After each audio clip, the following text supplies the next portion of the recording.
Dala less hassle na sa pamimili, pasok pa sa budget ang mga produkto. Balikan natin si Love na nagba-back to school shopping na dyan sa Malabon. Love!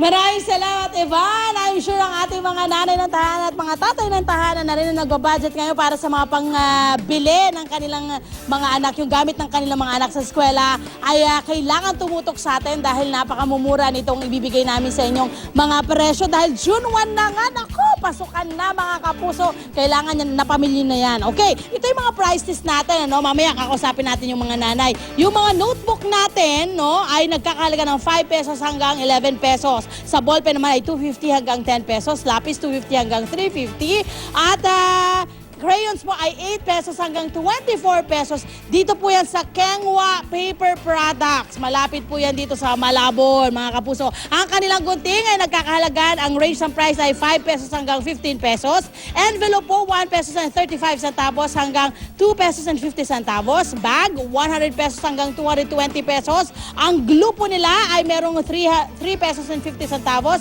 hanggang 12 pesos. Meron din po sila mga package, yung talagang tight na tight ang budget po ninyo. Ito po, meron pong 12 items na worth 200 pesos. Meron na po yung one-piece expanding plastic envelope, 8 notebook, may set ng pencil, may eraser, may sharpener, may scissor, may box ng crayon, may ruler na po yan, may watercolor at isang pack po ng bond paper na short, may isang pack din po ng art paper, meron din pong white folder, may manila paper at brown envelope. Meron din pong 7 items. Ito naman po yung merong isang perasong backpack, may bag na po yan na maliit, may 4 na notebook, meron pong mga pencil, eraser, sharpener, may crayon din po, ruler, bond paper at isang art paper din po. Meron din pong 300 pesos mga kapuso na kung saan meron din pong backpack po yan. Yan medyo malaki-laki yung bag niyan. May mga notebook, may writing pad, may pencil, eraser at meron din pong mga colored pencils. Ayan.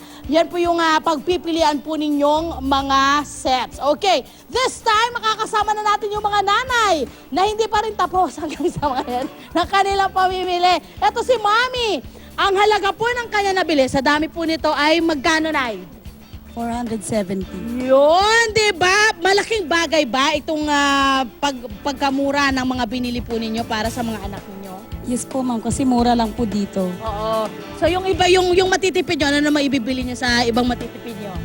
Uniform po pa. Yun. Tama nga naman kasi bukod sa mga gamit, kailangan pa ng uniform. Siyempre, meron din tayo dito. Ang alam ko meron. Sino ba dito yung naka 200 pesos lang? Ayan, ito, 200 lang po yan, pero ang dami pa rin po. May mga notebook na ho yan. Ang dami yung napamili pa rin na dahil sa halagang 200. Naisip nyo ba na mabibili nyo po yan ngayong umaga sa halagang 200 lahat-lahat ng yan? Hindi, siguro mga 300 dito sa amin. Sa labas, ayun. So malaking tulong po talaga para sa ating mga nanay. Ito naman po si Ma'am, ilan po bang anak natin na bibilihan ng gamit? Isa lang po. Isa lang. Ang dami-dami naman pala niya. Dami po talaga kailangan for 1 year na po ito eh. So pang isang taon na. Babalik ko ba kayo dito kung sakasakali? Ay, oo naman. Babalik ako dito. Sobrang laking tipid talaga siya. Okay, maraming salamat sa inyo mga mother. At syempre sa Kengwa, maraming salamat sa palagian nyo pong pag-aampon sa amin para maipamahagi naman sa ating mga kapuso na medyo kapos sa budget yung kanilang mga mabibiling murang-murang mga gamit.